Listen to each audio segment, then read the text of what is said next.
우리 함께 인사할까요? 할렐루야, 할렐루야. 한 주간 평안하셨습니까? 2주 만에 뵙는 분들도 있는 것 같습니다.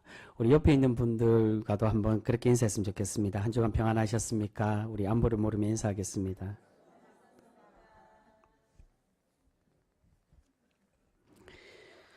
최근에 이 평안한지를 꼭 물어야 되는 그러한 시기인 것 같습니다. 우리 추운 날씨가 계속돼서 감기에 걸리시고 또한 몸이 불편하신 분들 많은데 위에서 서로 기도하시며 또한 격려하고 위로해 주셨으면 좋겠고요. 우리 그런 마음으로 한 번 더 인사했으면 좋겠는데 이번에 인사하실 때 하나님만이 우리의 참 왕이십니다. 우리 그렇게 인사하겠습니다.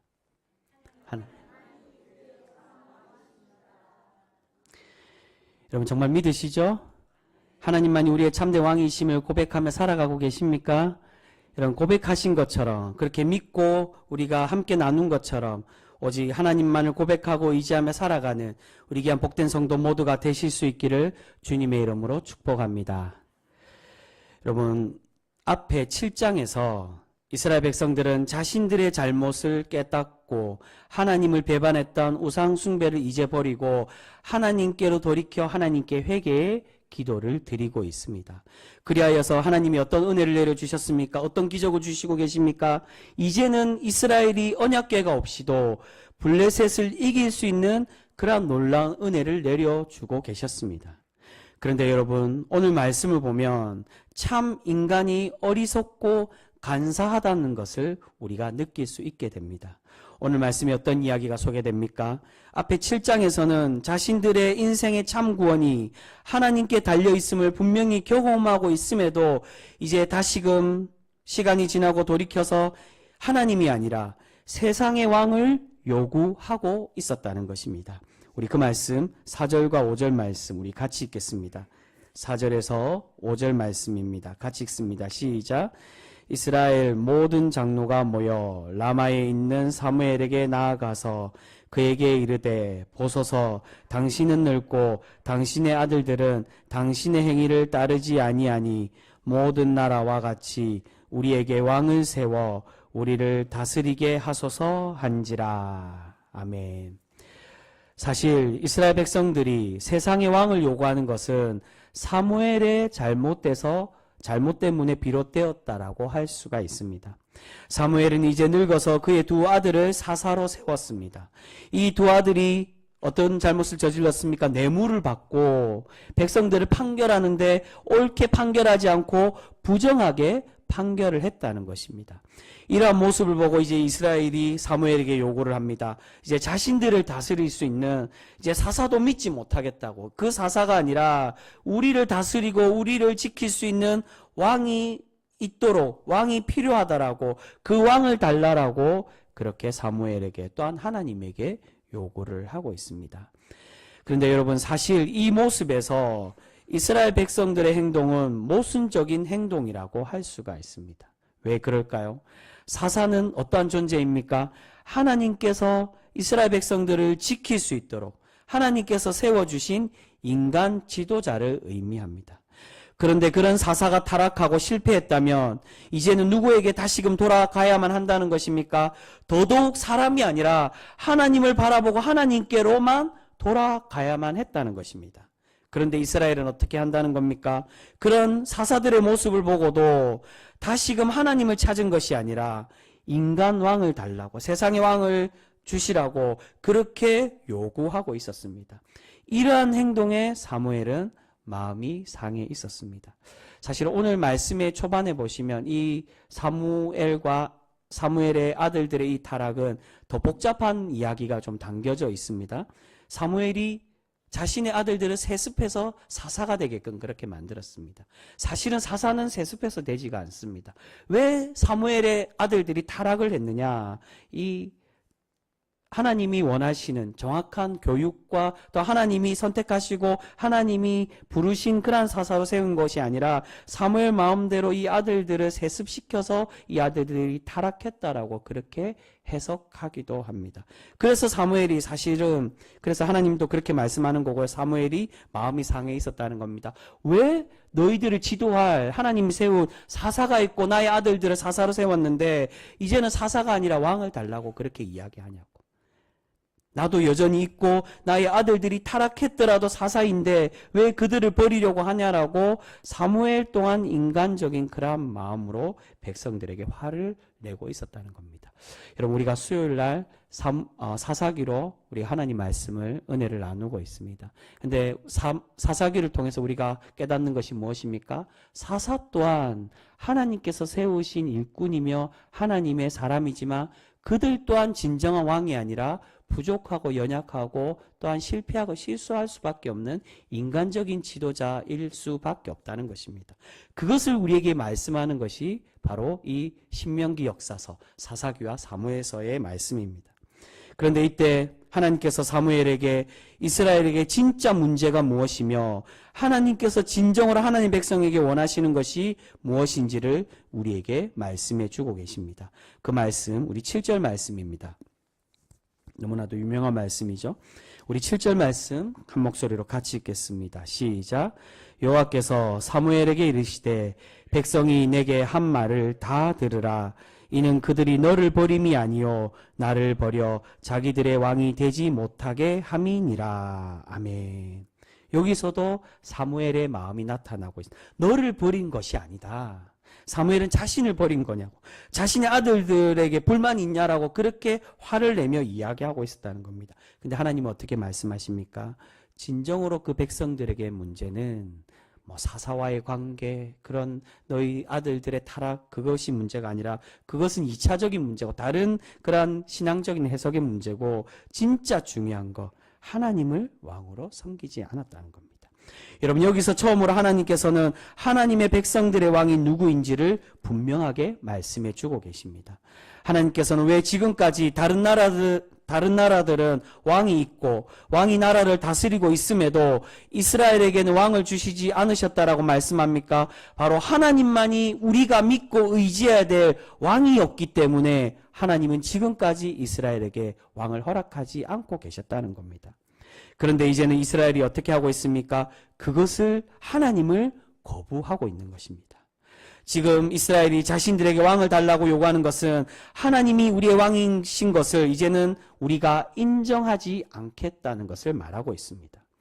이제 하나님은 나의 실제적인 삶에서 나와 함께 하시고 나의 인생을 다스리는 분이 아니라 하나님은 그저 성전 안에 가두어서 예배 때만 나타나시고 예배 때만 만나는 관상용인 그러한 존재로 하나님을 만들고자 백성들은 하고 있었다는 것입니다.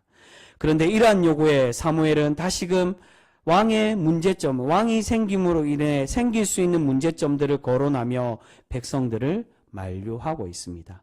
왕이 다스리게 되면 11절부터 나오는 이 사무엘이 하나님의 말씀을 받아서 왕의 문제가 무엇이라고 말씀합니까? 너희들이 지켜야 될 것, 사실은 왕으로 인해 너희들이 지키고 따라야 될 그 법도에 대해서 이야기하지만 이 법도는 단순히 이것을 너희들이 지켜야 된다 그걸 말하는 것이 아니라 왕이 생김으로 인해 일어날 수 있는 문제점을 하나님은 말씀하고 있습니다. 근데 그 문제점의 핵심이 무엇입니까? 왕이 생기면 어떤 일이 생긴다라고 말씀합니까? 바로 그 왕들이 너희들을 부리게 되고 너희들을 종처럼 부리며 괴롭히게 될 것이라고 말씀합니다.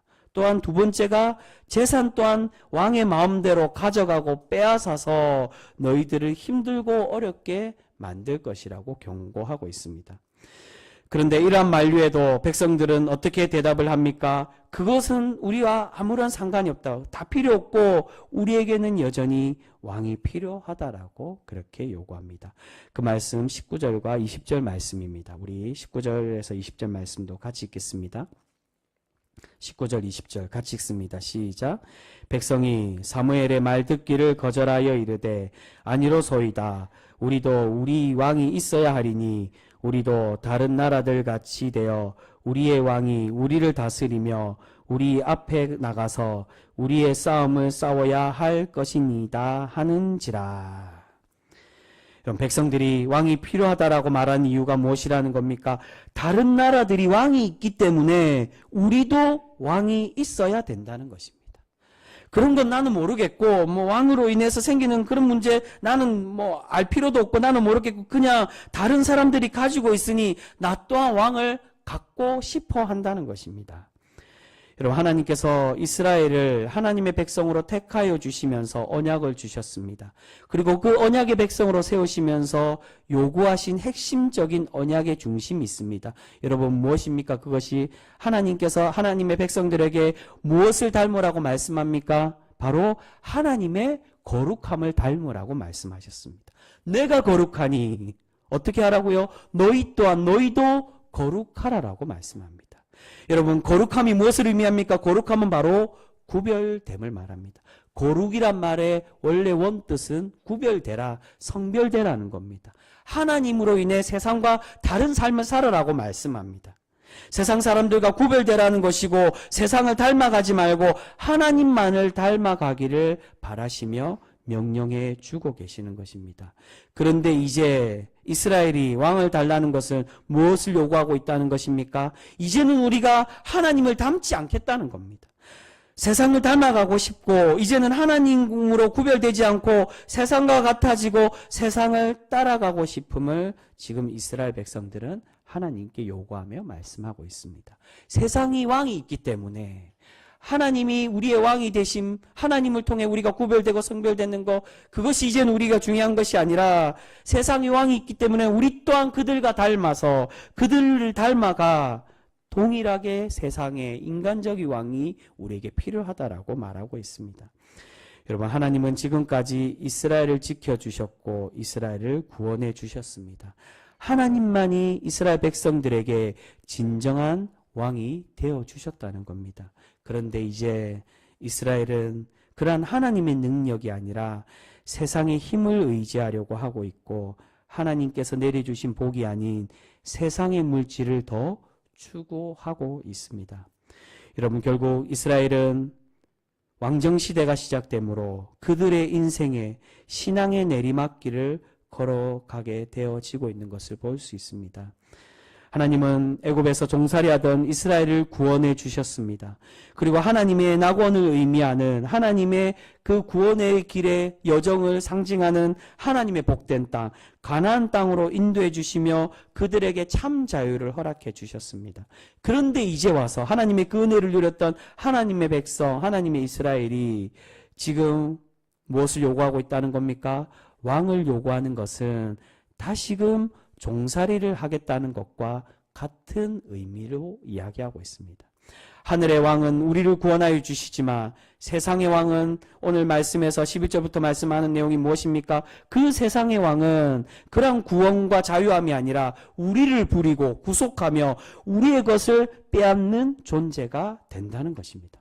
결국 그 세상의 왕으로 통해 우리가 다시금 죄악으로 우리의 구속함으로 우리가 종살이하는 그러한 존재가 될 수밖에 없음을 하나님은 경고하시며 말씀해 주고 있습니다. 그런데 아마 이스라엘은 그렇게 생각했을지도 모릅니다. 하나님을 왕으로 섬기나 세상의 왕을 섬기나 구속받고 매이는 건 똑같은 것 아니냐라고 생각했을지도 모릅니다. 근데 여러분, 우리의 주님께서는 어떻게 말씀하십니까? 마태복음 11장 29절에 나의 멍에를 매라고 우리 주님은 말씀하십니다. 주님의 멍에를 매면 어떻게 되어진다라고 우리에게 권면합니까? 그러면 너희가 쉼을 얻고 너희가 편안해질 것이라고 우리에게 약속해 주고 계십니다. 여러분, 우리가 멍에를 매는데 어떻게 쉼을 얻고 어떻게 우리의 짐이 가벼워질 수 있습니까? 그 이유는 우리 주님이 왕이 되시고 우리의 주님의 구원의 멍에를 매며 하나님께서 함께 져주시고 우리의 멍에를 가볍게 해주시기 때문에 비록 그것이 멍에라고 말하지만 세상의 멍에와 다른 주님의 구원의 멍에, 우리를 위로하시고 참 자유를 주시는 그러한 은혜의 멍에이기 때문에 우리가 힘들지 않고 어렵지 않고 그것이 괴로움이 아니라 구속함이 아니라 하나님께서 내려주시는 참 자유함의 그러한 구원이 우리에게 내려짐을 우리에게 약속해 주고 계신다는 것입니다. 여러분, 하나님께서 우리의 왕이 되신다는 건 바로 이것을 의미하고 있습니다. 하나님은 우리를 구속하기를 원하시거나 우리를 괴롭게 하기를 원하는 분이 아니라 우리의 왕이 되셔서 우리에게 진정한 자유를 주시고 참 구원을 주시기를 원하고 계시는 줄 믿습니다. 그런데 사람들은 그런 주님의 멍에, 하나님의 인도하심에 자꾸만 벗어나고 싶어 합니다. 사람들은 자꾸만 세상의 권력과 세상의 물질의 힘을 의지하고 싶어 하고 그것을 바라보며 그것을 더 갈망하는 것을 볼 수 있습니다. 여러분, 예수님께서 잡히시고 십자가에 달리시기 위하여 재판받으실 때, 빌라도에게 재판당할 때 빌라도가 사람들에게 질문을 합니다. 예수와 바라바 중에 누구를 풀어주기를 원하느냐고. 그때 사람들은 무엇이라고 대답합니까? 누구를 풀어달라고 요청합니까? 예수님이 아니라 바라바를 풀어달라고 이야기합니다. 사람들은 바라바가 강도이고 살인자인 것을 이미 알고 있었습니다. 그리고 예수님은 아무런 잘못이 없으신 분, 그저 자신들이 미워하는 이유가 예수님 스스로가 하나님의 아들이라고 이야기하며 자신들이 느끼기에 그런 잘난치 않은 예수님이 보기 싫어서 진짜 살인자인 바라바를 감옥에 가두고 그를 차단하기보다 그 죄 없으신 예수님을 죽이고 싶어 했다는 겁니다. 바라바를 놓아주면 더 큰 위협이 될 것을 알고 있으면서도 사람들은 예수님을 죽이고 바라바를 놓아주라고 그렇게 외쳤습니다. 지금 이스라엘은 바로 그러한 동일한 모습을 우리에게 보이고 있습니다. 하나님이 아니라 세상의 왕을 구하며 하나님께서 싫어하실 것을 이미 알고 있음에도 이스라엘은 자신이 화를 당하고 책망의 길을 가는 것을 뻔히 알면서도 하나님이 아닌 세상의 왕을 요구하고 있었다는 겁니다. 주님이 우리에게 오시고 주님이 우리를 구원하시기에 이 땅에 오셨는데 주님을 왕으로 세우고 주님을 갈망하며 주님을 요구하는 것이 아니라 그 죄 없으신 예수님이 아닌 강도이며 살인자였던 바라바를 바라며 바라바를 요청했던 그 모습과 같이 지금 이스라엘 백성들과 또한 지금 이 시대를 살아가고 있는 바로 우리가 그러한 참 구원자이신 예수 그리스도와 하나님을 바라며 하나님을 의지하며 하나님을 바라보는 것이 아닌 우리를 죽음의 길로 인도하는 그러한 세상의 것, 바라바와 같은 우리를 죄악으로 인도하는 그러한 것들을 더 바라며 요구하며 하나님께 외치고 있지는 않습니까? 여러분, 왜 사람들이 이스라엘 백성들이 인간의 왕을 요구하는 것일까요? 바로 욕심 때문입니다. 당장 눈에 보이지 않는 하나님보다 바로 손에 잡히고 눈에 보이는 세상의 힘과 권력을 가진 그러한 왕을 의지하고 싶어 했다는 것입니다. 왕이 있으면 당장 우리를 지켜주고 쳐들어오는 적군을 물리쳐주며 하나님께는 날마다 내가 기도하고 내가 힘이 없는 것을 인정해야 되고 내 힘이 아닌 하나님을 의지해야 되는데 인간적인 왕, 우리를 지켜줄 왕이 있으면 잠시 잠깐 또한 당장에 우리를 지켜주고 싸워서 이겨줄 그러한 사람이라고 이스라엘 백성들은 생각하고 있었다는 겁니다. 사랑하는 성도 여러분, 혹시 우리도 하나님의 구별됨을 버리고 세상을 쫓아 살아가려는 이 이스라엘 백성들과 같이 우리 또한 영원한 복과 참된 구원보다 당장 손에 잡히는 물질과 세상의 힘을 더 의지하며 그것을 더 갈망하며 살아가고 있지는 않으십니까? 여러분, 오늘 그러한 신앙인에게 하나님은 우리에게 분명히 경고하시며 말씀합니다. 그러한 것들이 결국 우리를 괴롭게 만들고 우리를 죄에서 종살이하게 하며 우리를 타락의 길로 인도하는 것임을 하나님은 우리에게 말씀합니다. 여러분, 이스라엘이 왕을 얻게 되므로 결국 그 결과가 어떻게 되었습니까? 그 왕들을 통하여 다른 나라의 우상이 더 쉽게 들어오게 되고 더 체계적으로 우상을 믿는 그러한 결과를 만들게 되었습니다. 사사기 때는 하나님을 믿다가 어느 순간에 자신도 모르게 우상을 숭배했지만 이제 왕을 통해 왕의 법령으로 왕의 권함으로 온 나라가 다 우상을 숭배하고 하나님과 멀어지는 그러한 죄악을 저지르는 그러한 나라로, 그러한 이스라엘로 변질되고 말았다는 겁니다. 왕이 허락하고 명령한 것이라고 더 안심하고 우상 숭배하며 하나님과 멀어지게 되었습니다. 여러분, 과연 우리는 우리의 왕으로 누구를 믿고 누구를 고백하고 계십니까? 우리 또한 세상과 구별되지 못하고 당장 눈에 보이고 손에 잡히는 권력과 물질을 우리의 왕으로 숭배하며 그렇게 의지하며 살아가고 있지는 않으십니까? 여러분, 결국 왕을 바라고 요구했던 이스라엘은 하나님께 책망받는 그러한 역사의 길로 걸어갈 수밖에 없었습니다. 여러분, 하나님께서는 왜 다윗을 칭찬하시고 그를 사랑하여 주고 계시는 것일까요? 그 또한 인간적인 왕이었는데 왜 성경은 다윗을 칭찬하고 있는 것일까요? 그것은 바로 다윗이 비록 이스라엘의 왕이긴 했지만 무엇보다도 어떠한 사람이었다는 겁니까? 하나님을 진정한 주인, 자신의 진정한 왕으로 먼저 섬기고 고백하며 살아가는 그러한 신앙인, 그렇게 고백하며 살아가기를 노력했던 그러한 신앙인이었기에 하나님은 다윗을 칭찬하시며 그를 복되게 하여 주고 계시는 것입니다. 다윗은 왕이기 이전에 하나님을 기쁘시게 하는 신앙인이 되었기에 하나님은 다윗을 칭찬해 주시고 날마다 그에게 복으로 더하여 주시는 줄 믿습니다. 사랑하는 성도 여러분, 아무쪼록 우리가 당장 눈에 보이는 세상의 힘을 의지하는 것이 아니라 우리의 몸과 우리의 영혼 모든 것을 살리고 구원하실 수 있는 그 하나님만을, 오직 예수 그리스도만을 바라보며 참된 왕으로 믿고 고백하는 그러한 거룩한 성도 우리 모두가 되실 수 있기를 소망합니다. 우리가 오직 그 하나님만을 왕으로 고백하며 살아갈 때 우리에게 하나님께서 참 자유를 주시고 날마다 우리를 복된 백성으로 날마다 삼아 주실 줄 믿습니다. 사랑하는 성도 여러분, 과연 우리 인생의 참된 주인, 나의 왕은 누구로 고백하며 살아가고 계십니까?